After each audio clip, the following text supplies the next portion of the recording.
Something happened last night that most people woke up this morning completely unaware of. A decision was made. In closed rooms, behind closed doors, by people whose names you'll never see trend on social media. A trigger was pulled, and the world you went to sleep in at 11 p.m. is not the world you're standing in right now. The United States and Israel have jointly launched a coordinated military strike campaign against Iran, what military sources are calling Operation Epic Fury, simultaneous, multi-layered, and surgical in a way that tells you this wasn't improvised. This was planned, rehearsed, waited on. Now look, this isn't a tension flare. This isn't a diplomatic warning shot dressed up in military language to make a point at the negotiating table. This isn't 2019, when drones hit Saudi oil facilities and everyone held their breath for 2 weeks before moving on. This is fundamentally different. And by the time most people understand what this actually means, not just militarily, but economically, financially, and geopolitically, it'll already be too late to get ahead of it. Here's what the mainstream coverage is going to do, and I want you to watch for this because it matters. They're going to lock onto the military story. The jets, the satellite images, the press briefings, the carefully worded statements from the Pentagon and the Prime Minister's office, the footage of fire and smoke and the breathless anchors connecting via satellite to correspondents standing on rooftops in the dark. And that coverage isn't wrong, but it's incomplete in a way that's going to cost people. Because while your attention, and the attention of every major newsroom on the planet, is fixed on the military dimension of this story, the real consequences are playing out in 3 completely different rooms simultaneously. The oil futures market in London, the bond trading floors in New York, and the back channels of every Gulf state government right now, quietly, urgently, trying to figure out which side of history they want to be standing on when the dust settles. Let's be real for a second. You already knew this mattered before you clicked on this. Something in you registered that this wasn't noise, that whatever's happening in the Persian Gulf right now has a long shadow. And that instinct is correct.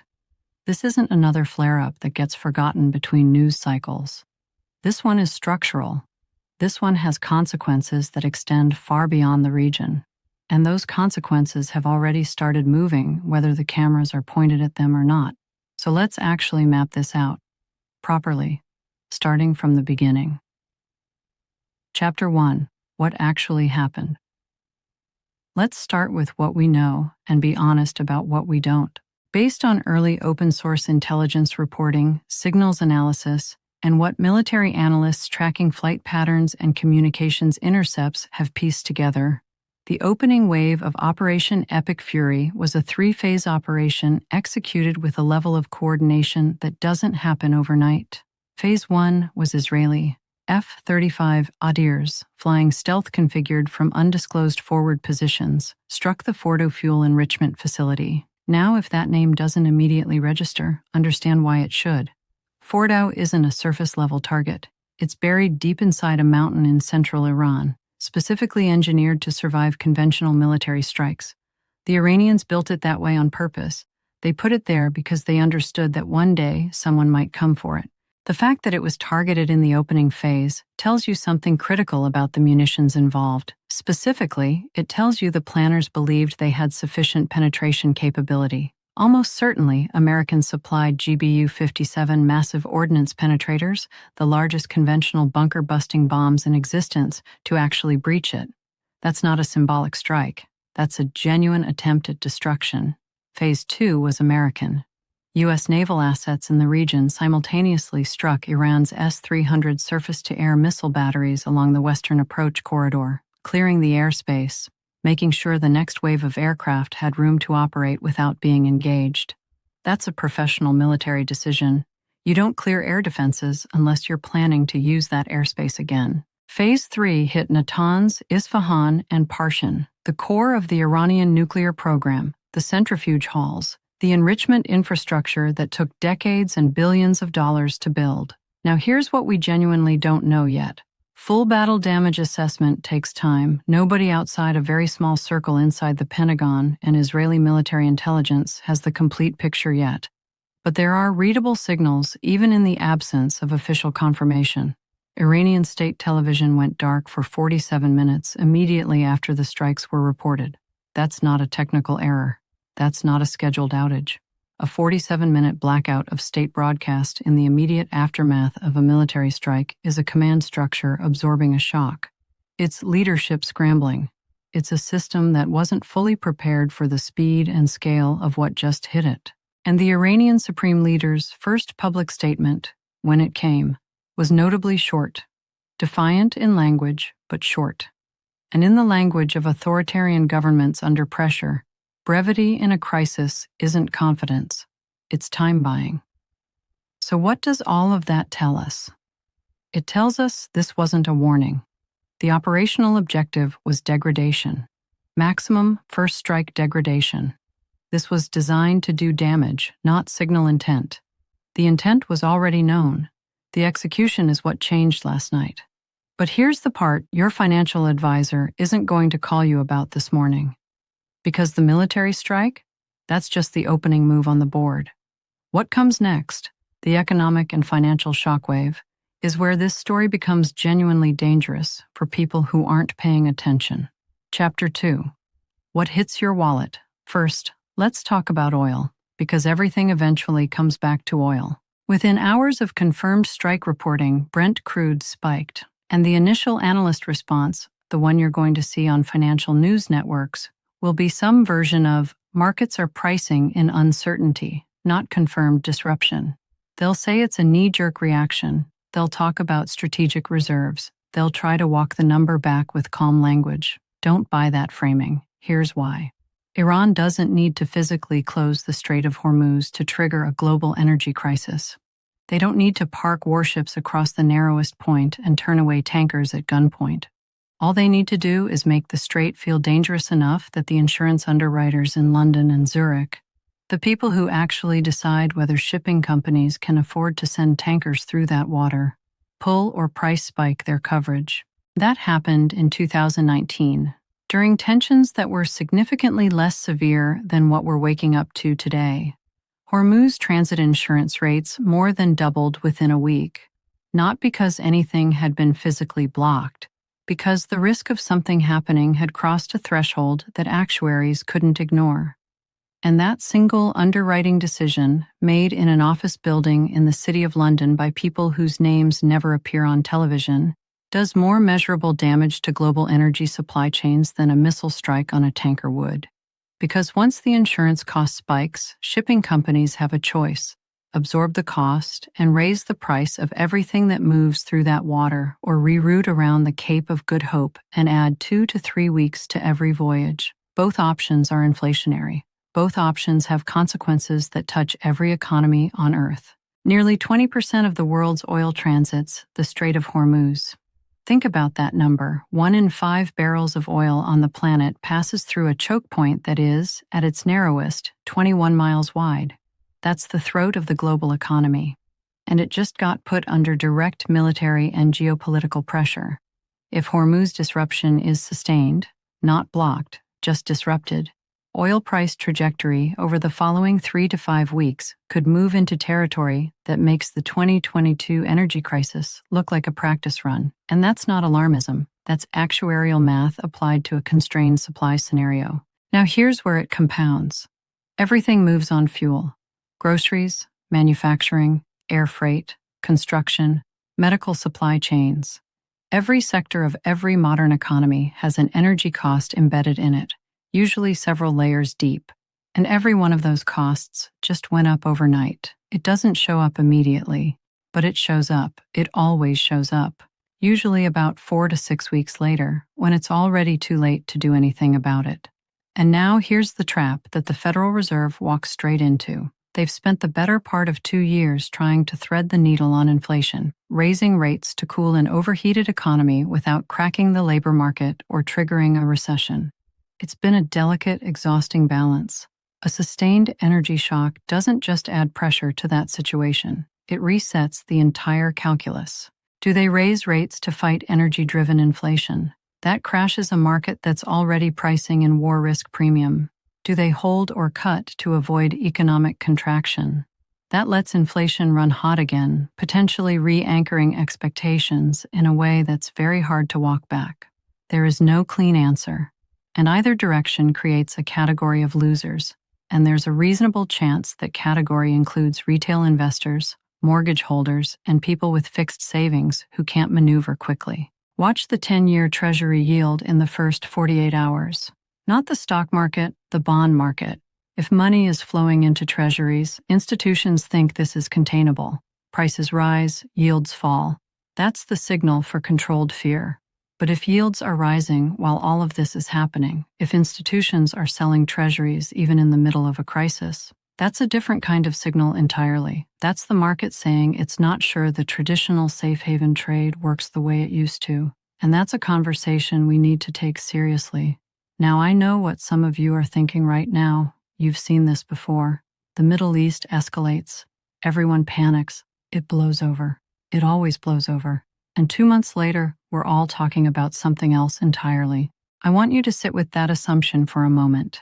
Because that assumption, that the system always finds a way to de-escalate, that there's always a back channel, always an off-ramp, that assumption is built on an architecture that has been quietly, steadily dismantled over the last 5 years. And in the final chapter, I want to show you exactly how. Chapter 3, the domino nobody is talking about. The Middle East in 2025 is not the Middle East of 2003 or 2006 or 2019. The regional map has been fundamentally redrawn, not by military force, but by economic integration, shifting alliances, and a generational transfer of power in Gulf monarchies that has produced leaderships with completely different risk appetites than their predecessors. The Abraham Accords were not just a diplomatic ceremony, they represented the beginning of a genuine economic and security realignment between the Gulf Arab states and Israel. Saudi Arabia was in active normalization talks before October 7th put a hard pause on the process.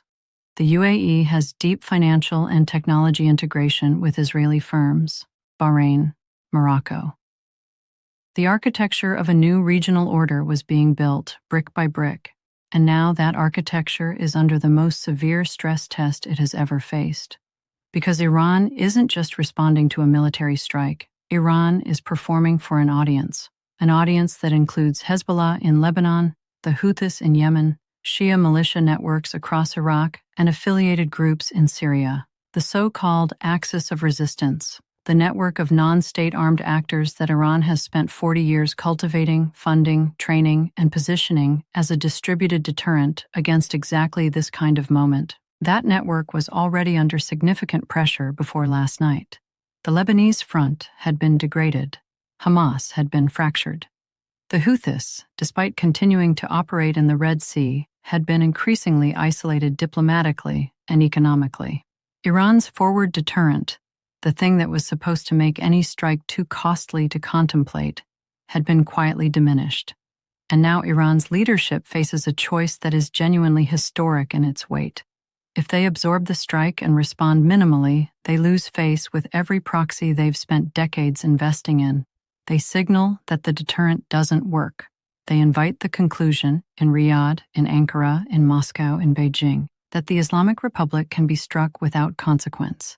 That's an existential credibility crisis for a government whose legitimacy is tied to the narrative of resistance. But if they escalate, if they activate Hezbollah fully, if they close or seriously threaten Hormuz, if they strike American assets in the region directly, they drag the entire Middle East into a conflict with no clean exits, and they test the willingness of an American administration to go further than an initial strike. That's a gamble on a variable they cannot fully predict. Both options are dangerous. And that decision, being made right now in Tehran, is what determines whether this is a severe but contained episode or the beginning of something that reshapes the region for a generation. Now layer onto that the global dimension. Because Russia and China don't need to intervene directly to benefit from this moment. They simply need to not cooperate, to provide diplomatic cover in the UN Security Council, to block any coordinated international response, and to watch, with great patience and strategic interest, As the United States stretches its military bandwidth, its financial resources, and its political capital across three simultaneous theaters: Ukraine, the Taiwan Strait, and now the Persian Gulf. That's not coincidence. That's a strategic environment that was being shaped, methodically, over years. And right now it is being harvested. Meanwhile, at the level of global capital flows, the level that operates mostly invisibly and mostly determines what happens to ordinary people's financial lives, reserve managers at central banks across Asia, the Gulf, and the broader global South are running a calculation they've been running slowly for years, but are now running urgently. The calculation is simple. What is the risk premium of holding assets denominated in a currency being actively weaponized as a geopolitical instrument? The dollar isn't collapsing. Let me be very clear about that. The dollar remains the reserve currency of the world and will remain so for the foreseeable future. But the cost of holding dollar-denominated assets in a system where financial sanctions, asset freezes, and economic warfare are standard tools of U.S. foreign policy just went up again. And for the countries sitting on the fence between East and West, the ones in Southeast Asia, in Africa, in Latin America, that cost calculation is starting to tip in ways that will have long-term structural consequences for dollar dominance that most Americans aren't even aware is a live debate. Watch gold in the first 24 hours, not as a panicked retail trade, but as an institutional signal. When large sovereign wealth funds and central banks move toward gold in a crisis, they're not speculating. They're hedging against a scenario they consider genuinely possible. A world in which the current financial architecture becomes less reliable, less neutral, and less safe than it was yesterday. If gold surges and holds, not just spikes and retraces, but surges and holds, that's the institutional money telling you something. Listen to it. Look, you don't need to panic. Panic is for people who weren't paying attention, and you clearly were. But there are 3 specific signals you need to track in the next 72 hours, and I want you to write these down because they matter more than any press conference you're going to watch. First, watch tanker traffic in the Strait of Hormuz. Not the statements from Tehran about whether they'll close it. Watch the actual ship tracking data, which is publicly available. If tanker transit volume starts dropping before any formal closure announcement, the insurance market has already made the decision for them. Second, watch the Saudi response. If Riyadh signals a supply increase to compensate for potential Iranian export disruption, there's a break on the escalation ladder. The Saudis have economic incentive to stabilize the market and geopolitical incentive to not let Iran dictate the region's energy narrative. If they stay quiet, that break isn't there. Third, watch the U.S. 10-year Treasury yield. Not the stock market. The bond market is where the serious money moves, and right now the serious money is telling a story that the equity headlines won't fully capture. Those 3 signals taken together will tell you more about where this is genuinely heading than anything you'll hear at a podium. If you want the full geopolitical breakdown with the source documentation and the financial positioning framework behind what I walked you through today, it's in the description. Otherwise, keep your eyes on the Strait of Hormuz for the next 48 hours. That's where the next chapter of this gets written. Because here's the thing about moments like this one. They don't feel historic when you're inside them. They feel chaotic and confusing and hard to read. History only looks inevitable in hindsight. Right now, in this moment, it's still being decided, and the people who understood what was happening while it was still happening were never the ones who said they didn't see it coming.